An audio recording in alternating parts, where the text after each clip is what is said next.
Os hoffech wybod sut mae dyn fel fi yn byw, mi ddysgais gan fy nhadgrefft gyntaf dynol ryw. Mi ddysgais wneud y gors yn weithglor ffrwythlon hir, i godi deu ar las ar wyneb anial dydd. Rwy'n corwedd efo'r hwyr ac yn codi efo'r wawr. Rwy'n corwedd efo'r hwyr ac yn codi efo'r wawr, i ddilyn y rog ar ochr y glog.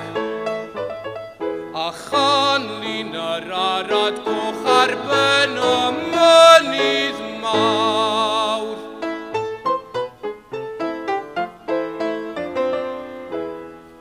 Cyn boddio ar eich byd pa grefftwyr bynnag foch,